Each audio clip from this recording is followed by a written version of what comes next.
This next panel is going to be with local leaders and community organizers. So I'd like to introduce them right now. We have current Fort Bend County Judge KP George, Washington Mayor Vinnie Elizabeth Samuel, Fort Bend County George Julie Matthew, and Rockland County Legislative Vice Chair Annie Paul. So thank you all for coming. I really appreciate it. Just want to make sure everyone on our panel is here right now. Yes, we are. Yep. Great, great. So let's just jump right into it. All four of you are in seats of power and you specialize in criminal justice and advocating for the rights of your constituents. But Mayor Samuel, if you're here, I want to ask you, you are very vocal on community policing, which is much easier said than done. So how are you working on making that a reality? I don't have to work on making that a reality. It is a reality in our community. I differ from many of the panelists that have already spoken, I suppose, because I come from an executive branch perspective, which means that the police department is under my auspices, I guess, is the best way to say it. And so those officers are my responsibility, and my police chief is a reflection of me. And I believe in them, and I trust them. And more importantly, I trust them with my son, who's 18 years old and of color. So the first step to that is community policing in our area, which is that they are part of it. They know both the members of their citizenry as well as themselves, and the citizens know their officers. And in doing that, it allows a level of communication, I think, that goes beyond being defined in these little boxes that are either a police person, a Black person, or an Asian. And so I want to be clear that that the reason I wanted to be here was because of what I hope we don't do again, which is that George Floyd's death is only a flashpoint, a point where we just yap a little bit, and we don't do what I believe is really important, which is understand that while there is, of course, police brutality, and that we need to address that really what we need to be looking at is the reflection of the police, which is us, is the institutional racism and the institutional sexism, which we don't talk about. We're at a door right now as a nation, and we can choose whether we want to go through that door as an act of courage, or if we want to continue our protests in acts of fear. What we do in community policing is just one step, but be brave enough to share your stories of racism, and that shows solidarity. Be brave enough to share those very painful stories of sexism. Show solidarity in that way, communicate, and share that with your law enforcement. Share that with your elected officials. Don't make this only about the Black community. Make this about every part of our communities. And I think that's the difference in not making this a flashpoint, making this a pivotal point in American history. I think that's a really good point. And yeah, I agree that your county is doing that, and that's great. But there are a lot of people who are upset because the direct relation between Black lives dying and what's going on is because of the power of the police. And you said it, community policing is one way of doing it. Well, what's the next step? Besides us as constituents and voters trying to talk about our experiences and vocalize in support of the Black community, what can the police departments do? Because they are responsible in a lot of people's eyes of what's going on with Black lives. So besides community policing, what is your stance on defunding the police? What is your stance on removing some laws that give them bigger rights in taking down people, whether that's calling out before they shoot, whether it's putting people in a chokehold? What is your stance on that? So every department should have use of force policies. That is pretty basic. We have one of those that's reviewed regularly and frequently. They're in training, which is a very important element. One of the prior speakers talked about the fact that police officers are in constant flight, or I'm not saying the correct words, but they're in constant danger. They don't know whether they're going to be shot or not at the next traffic stop. So giving them that training to know how to de-escalate situations, to know how to have is a very critical piece and something that any good police department needs to invest in, and any good city needs to invest in. But part of this is, as to speaking specifically as to your question, I would never even conceive of defunding the police department because that would, at least in my area, would be idiotic. They're functioning well. Why would I defund something that allows the community to be protected and served? If my police department did not protect and serve, then that's when we know that they would have a problem. And I guess that's the measure, right? We don't attack the citizens that we are designated protect and serve. And so you have to ask a question before defunding. You have to ask a question before can we do to change. You have to ask first, where is that police department? Does that police department have complaints? Does that police department have policies in place for use of force? Do they train on that? And et cetera, et cetera. Because I think you can't treat them all the same. That's idiotic. And so we start from that point, and from that point we work forward.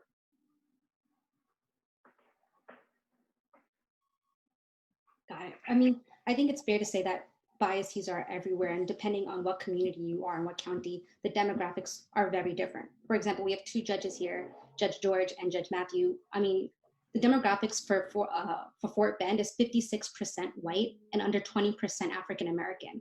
And with seats in power where you guys are able to go to the courts and to talk about these things, how are you in your communities addressing the biases that you might see on that level? Okay. It's actually, let me correct a little bit. It is actually 32% white, and rest of them are minorities, around 21% Asian, 22+% Hispanics, and 21% African American. So we are actually maybe number 2 diverse counties in the country, right behind Queens, New York. And so we always see. And also, I just wanted to say, I'm also called judge, but I'm the chief operating officer, or you could call the mayor of the county. And we, as an executive perspective, we are well aware of, we believe in that balance. And also we had conversation about defunding police officers or that department. I believe it is a big mistake. We are talking about one issue. And then if you don't have a strong police force, then you're responsible for your own protection. How effective that is, I don't know. And so it is all about reform. It is all about creating a policy in place, creating, us and when we move. And, one thing about it is George Floyd rejuvenated this conversation. This is nothing new. And it happened many times. And the more important thing is even so many women, Sandra Bland and so many women was also, being abused by police officers. So answer your question, in Fort Bend County, of course, county business is a little bit different. We have an elected sheriff who is in charge of law enforcement, but we collectively make that decision. In Fort Bend, the police force is doing exceptionally well. We don't have any major issues so far. But that doesn't mean it doesn't exist, and that doesn't mean we are not aware of what is going on around us. But speaking to the bigger issue of unconscious biases, have you seen that, and have you been in situations where you had to address this? I personally face that every single day because I'm the first person of any color elected to run the 10th largest county in the state of Texas. And so I personally experienced that bias. That bias exists. And also another thing about it is, when it comes to even, obviously African-American community is always been a target. And our New York Senator Kevin Thomas rightfully mentioned, and our community need to understand, if it wasn't for the civil rights movement, if it wasn't for the immigration reform happened in 1965, it is we wouldn't be here. And so honestly, we do owe it to African American community. They are the ones shouldering this this heavy weight. They are the one carrying. But as a community, as Senator mentioned, a successful community, I believe we have a great obligation to be part of this discussion, to be part of this conversation, because our children are growing up in this country, and we wanted to make sure this is not the America we all are. I'm not born and raised here. I came from India, and so this is not the America we signed up or we envision when it comes to the future of this country. So I believe as Asian community, because many times as a community we feel we don't have any problem. We came here and we got what we want and we are happy. And no, I mean, you know what? If it is not to you, if it is not affecting you today, and it is coming. And so let's be advocating for a fair discussion of policing, fair discussion of everything we do in our community. And one of my mantra I always use to that, I always said this, it is in Fort Bend County, we believe in human dignity. And so I constantly push that message in Fort Bend County. So more than solidarity, and please Judge Matthew and Vice Chair Annie Paul, feel free to join in with this, more than solidarity with the African American community, which a lot of people are sharing their hashtags of Black Lives Matter and their support vocally and on social media, what are some active steps that we can actually take? And what are some active steps that you're encouraging your community and your constituents to actually take? I think this, thank you, FOMAA, for having me. I am a judge of a county court in Fort Bend County. And one of the things that prompted me to run in 2016 for this position in 2018 was for the fact that although as diverse as Judge George mentioned how our county is, there was absolutely no representation of any person of color within the judiciary. So it was about time that changed, because the judiciary should represent what the community is. And for the first time since Fort Bend County's started in 1835, we have 3 African-American judges on the bench on the county level. And I am the 4th, and I'm the first Asian American ever to sit on the bench. So we're making progress. And one of the steps that we have to do is have these conversations. The Indian community has never really had them. We never had these open up. So the fact that FOMAA actually did this, and where we're able to talk about what we can do or how we're able to make the changes or making those steps that we so need in this country. One of the things as a judge that I see and have known historically is the fact that African Americans go to jail at much higher level and they get more penalties attached to them than any other race that goes through the criminal justice system. There are progressive judges on the bench who are actively working to make sure that justice is served equally and that it is just, because that is what we need to ensure for our citizens. And I'm glad to be a part of that movement. Is Vice Chair Annie Paul here?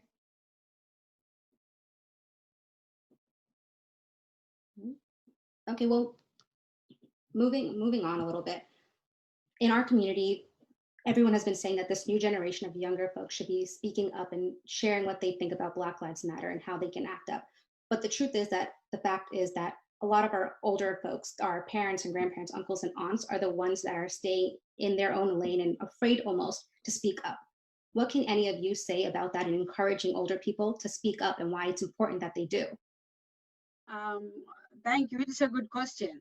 And it is actually, we all, as you said, the older people, we had that, everybody have that impression sometimes that because we all came from India, we have a distance in that feeling of putting them together as a friend. But once we move into community, I think we should more involve in the community, then only we can, we will come to know they are also human beings. They are also nice people like you. When I came to America, somebody told me they are very bad people. So in the beginning, I had that impression we can even get along with them or friendly with them. So, we have to change that attitude with everyone. Only thing is like associations like FOMAA and like that can do that, educate the community. They are also part of our community. They are really working hard. for many, just like us. So we have to make sure our Indian community know that they are part of the fabric of our community, and they are also they need respect, they need equal rights, and we have to consider them as our own friends and all that. So education is the key point here. And Mayor Samuel and Judge Matthew, I want you to kind of go back into this. On the local level, which everyone is realizing now is so important in making change in our community and making change in the country, what do you suggest for people to do besides these hashtags, besides just saying something out loud? What active steps can they take right now to support the Black Lives Matter cause?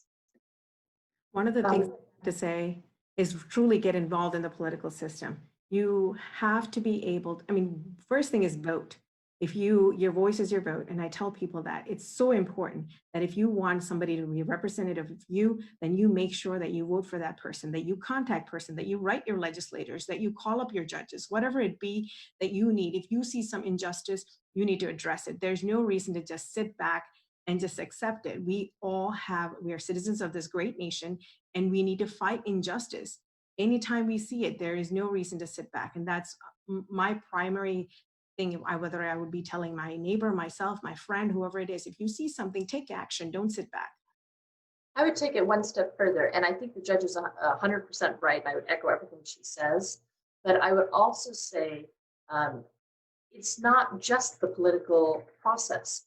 It is your banks that have institutional racism. It is your Rotary clubs. It is all the various different entities. And so you can't just speak only in the political process. Part of this is to the Malayalis out there within their groups that stay within their groups, reach out, become a voice in your community, become active in your community, do something to reach out beyond our own selves. Of course, vote. If your police chief and your mayors are not doing sufficient to make sure that the police departments are run well, then vote them out. You should do that. If you have council members or some form of legislative branch, then address them directly, put political pressure on them. But whether you attend a church, whether within the school boards, make sure all of those avenues are addressed, dealing with discrimination, and be the voice that allows you to be that change, to help the change. Thank you. I would like to add something there. Thank you for this wonderful conversation. As soon as this incident happened in Fort Bend County, I invited all the community leaders and also numerous pastors. We had a WebEx seminar, and where one idea came up, creating a forum, a platform for our young people, and we are actually creating. We already started taking application to start a leadership program where we can even advocate and also write policies and take it to the state legislature and possibly advocate and pass it.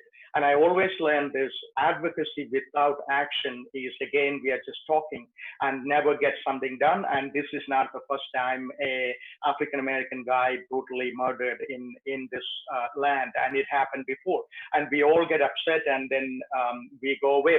But this time it is different because of social media and other awareness out there. So this time it is different, and I believe we will take action. And I always say that in Fort Bend County, there is no place for hate. But unfortunately, these people out there, and that they are actually, and sometimes I hear people saying that, we cannot see, maybe some of these police officers are bad apples, and I completely agree with that. In many other positions, professions, we cannot have bad apples. What if a bad apple pilot is, piloting your aeroplane? Or what if a bad apple doctor operating on your body? And so that is not okay. So I believe this is something we have to, as a community, and especially I believe we had a question about what is the first generation American, the immigrant coming from Asian background, Indian background can do. And we need to come out, and we need to, and I wanted to say this many times, we come to this country and we have a good life and we are happy. But it's not okay. And I don't know, you remember there is an incident in Alabama. There is a gentleman, Mr. Patel, came from India, and he was walking the street, simply walking the street. This guy was, the police officer asked him a question. He couldn't even understand English. And he was slammed to the concrete wall, and he was partially paralyzed. And a year later, and that police officer simply walked out of jail. And so these need to be, I mean, this one thing we need to understand, this can happen to you. And that is one thing people need to understand. And also, especially dealing with, as the chief officer of Fort Bend County, I'm also the director of emergency management in Fort Bend County. And the thing I was noticing, sitting in the middle of all this, how much racism is in play when it comes to even distribution of medicine or PPE or any kind of stuff. These all exist. I just want people to know that this exists. And also there is attitude, I'm sure you heard, because they are older, it's okay, let them die kind of thing. And that is not the value we grew up with, and that's not the value even America appreciates. And so we need to advocate, and we need to actively, stand with African American community, because they are the ones with the longest period of this advocacy experience. It is better to work with them, and that's what I am doing in Fort Bend County. So a lot of people are wondering then, it's easy to say something within our own community and ask for change, but what exactly are each of you doing with, and are you working with the Black Lives Matter movement? What are you learning from them about what we can actually take? It's one thing to talk amongst ourselves and try to figure things out, but what are the communities taking to work with the African Americans in your community? And what have you heard from them about what we can actually do to change? First of all, I believe it is important to understand and recognizing we have a problem. And many of our people coming from immigrant background, in my opinion, they don't think there is a problem. And they're happy, and they came here for the money, they got what they want, and their children are going to good school, and they live in a good neighborhood. They think we don't have a problem. And I think it is important to understand this can happen to anybody, as I mentioned before.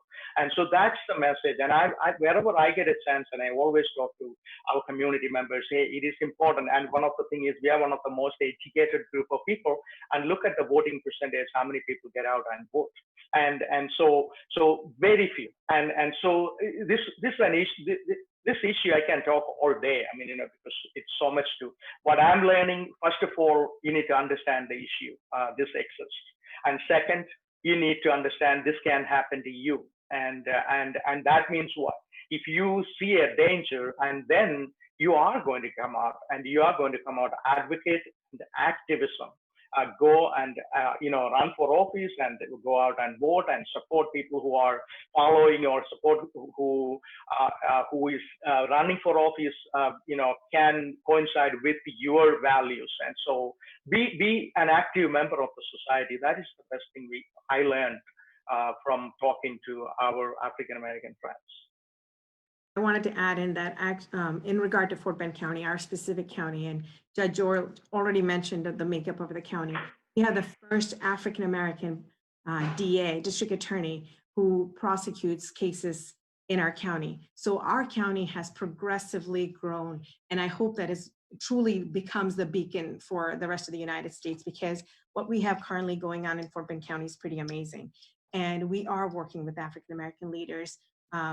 And every moment that I get a chance to say something, and as also judicial canons prevent me from saying so much, because as a judge, there's only so much I can say. But we actively are engaged with our community. We're actively, Judge George is out there, our district attorney, and the other judges in our county rep, every single person that I know who is an officer or an elected official in our county has done pretty good job of being in the community and finding out the needs and providing those resources that are truly needed for our county. And so it is I take pride in the fact that I'm a Fort Bend County resident, because we are truly moving forward. I just wanted to add something there real quick, because I completely agree with Julie Matthew. Understand one thing, Fort Bend County had a white-only primary until 1953, okay? And so this is not a place there was no prejudice. They ran the first commissioner out of this county, when he got elected, because he was African American. They killed the first sheriff person of color in Fort Bend County. And the same county in 2018 elected me to run the county, and the first South Asian judge, Julie Matthews, sitting on the bench, and they elected 4 African American judges, and the first DA coming from an African American background. So advocacy work, and and when it added with action. So we are experiencing changes can happen, and these changes, the people go to Judge Julie Matthews' courtroom. She understands, if you are a Malayali or Indian or immigrant background, she understands that person better than anybody. And these kind of stuff was not there until January of 2019. And we are doing a lot of community outreach. And Judge Matthew mentioned about DA Brian Middleton, first African American district attorney. And because he is doing his job, our jail population came down. So a lot of things are happening, places like Fort Bend County, and definitely, getting out and doing something about something you don't like, get active and do something about it. That's the key, and and in my opinion.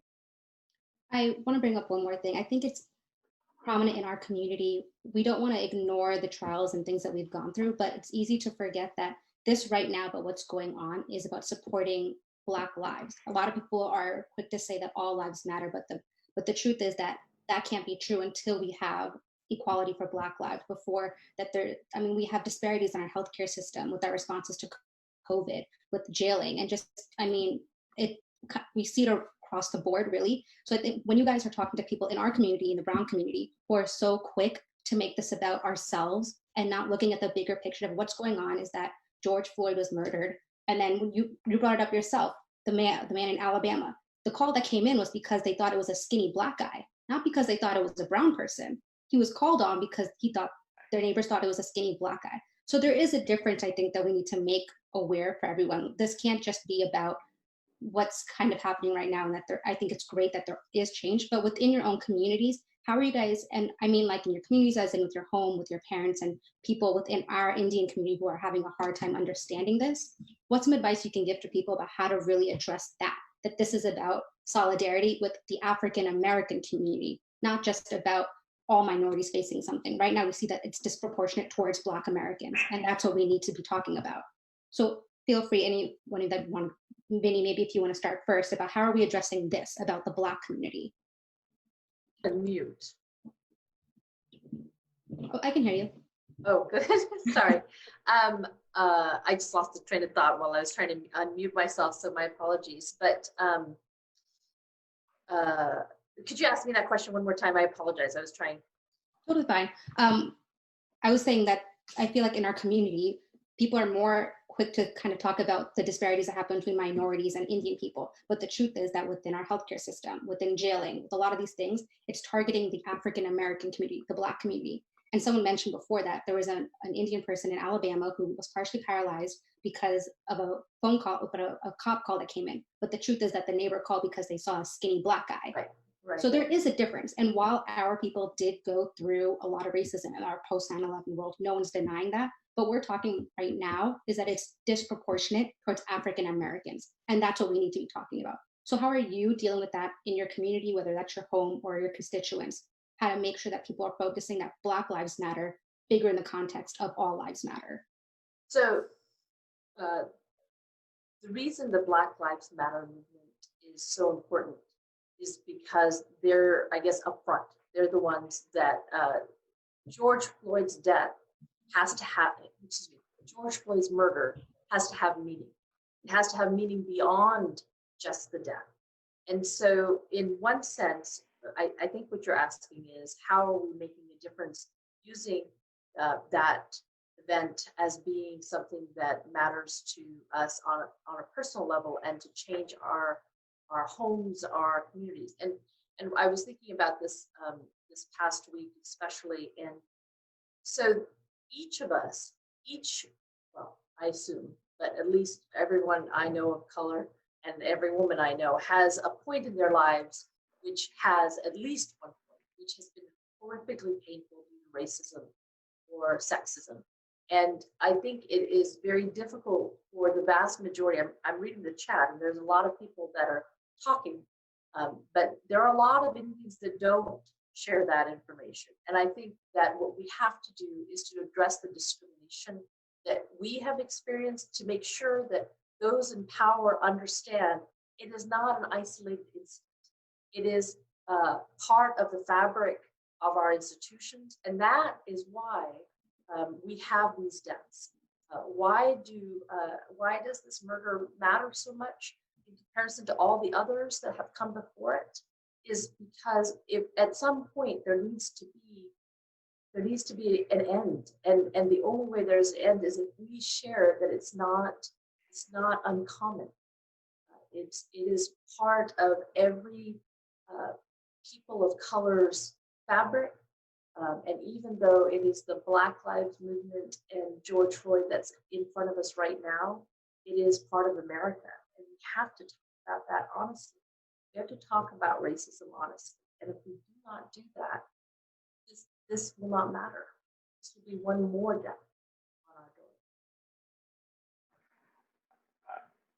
I definitely will add something. There's a good comment. And I think what we need to do is, as immigrant community, we need to learn a little bit history, what happened. Because I think I think Senator Kevin Thomas rightfully mentioned, if it wasn't for civil movement, if it wasn't for so many fights for rights from the African American community, we wouldn't be enjoying what we are enjoying. And so that's the one reason. And they were the one continue to shoulder, carry this heavy weight. And I think that's the one reason, understanding the history and learning the history, what happened in this country. And you know what? We all came from India. You know what happened in India? They ruled us for almost 200 years. At the end, they took everything valuable and went. And so we know that what some of this, I'm not trying to paint the Caucasian community all bad people, and we work with so many wonderful people. And so that is where actually Congressman also mentioned, because even Caucasian community understanding this is not right. And that's why we are going to maybe see legislation coming. We are going to see some solution coming. And so I honestly think people from our community, they need to understand what happened and why it is important to support this community, and how much struggle they have to have. And also, I just wanted to mention our viewers. George Floyd is from Houston area, and his brother live in Missouri City, which is in Fort Bend County. His funeral tomorrow, and they are please going to be in, it's organized by Fort Bend Funeral Services. And we are bracing, we are hoping and praying nothing, no violence, nothing happened. And, we are preparing our police force to, calmly deal with the situation. We are doing everything possible so that he could have a honorable final rest. And so I think it is important to learn. That is the bottom line. Go ahead. Sheena, may I say one more thing? Absolutely. I've been reading these chats, and one of the things that many people have indicated is, why are you making this about yourself, and why aren't we talking about the Black community? Why isn't a Black person here? And I say, all change, all actual impact is relational. It is very egotistical for us to even imagine that we could speak on the life of a Black man or a boy or a woman. We cannot. We can empathize. We can, but what we can share to effectuate change is our story, and say that we are part of this journey. And I sit there looking at these people who are saying, this is about the Black people. No, it's about America. It's about race in America. And the Black people who have died have been the sacrifice. And I just, it is, let us not make this conversation simplistic. Let us own our piece of this, because that's the part we can change. We cannot change other people's parts, but as the Indian community, as a Malayali community, we can do our part. And that's what I think will move us forward. I think that's really well said. Annie, sorry, did you want to say something?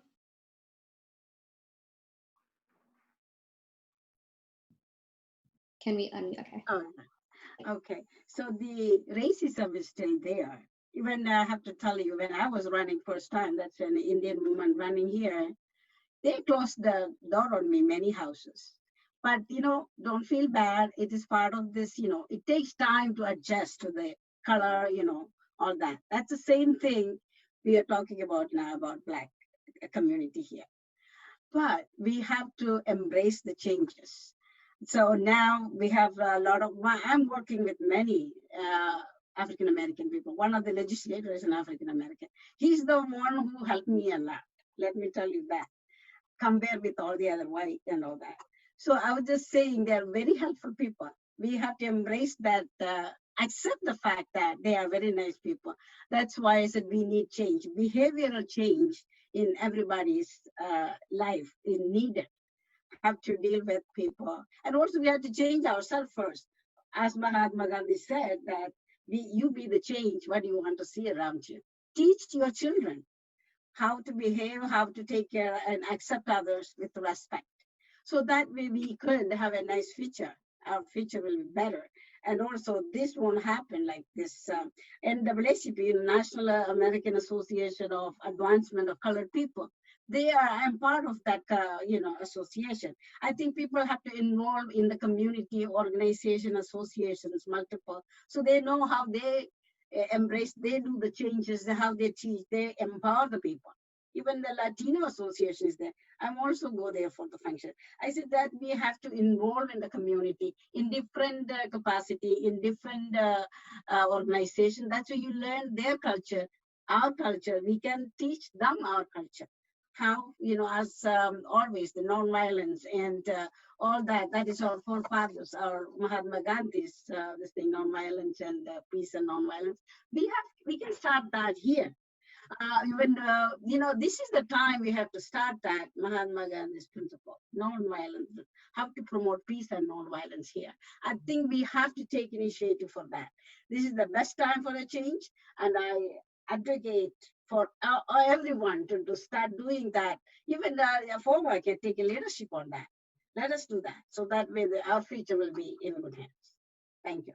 Yeah, thank you so much for saying that. I think I want to make it clear also, this is a conversation about learning. This is a group of people who previously wasn't really speaking up about matters about this. And we're here just, I mean, I don't want to speak on behalf of FOMA, but I think what they're trying to do here is just start a conversation and engage. And of course, all of these questions are not going to be answered right now, but the point is that, like all of you said, there are ways of learning about this. There are ways of acting in solidarity and getting to know more, whether that's reaching out to people that you know who have gone through this personally. And I agree, and I think that hopefully FOMA will be putting out information and maybe even speakers that African-American leaders who are speaking about this so that you hear it directly from them. And I think that's a great way of learning. So thank you all of you for joining on this panel and for talking about your own experiences and what we as a community can do to be better. I think it's great that you guys are all in these leadership positions taking over and then speaking up on behalf of our community and other minorities. So thank you so much for joining us. I'm going to turn to Angela now. She's going to be leading a panel on social influencers in our community. Angela? Hi, thank you so much, Sheena, and thank you all for participating. We do appreciate your time and effort. And with that, we're going to start on to our social influencer panel. I believe these two individuals need no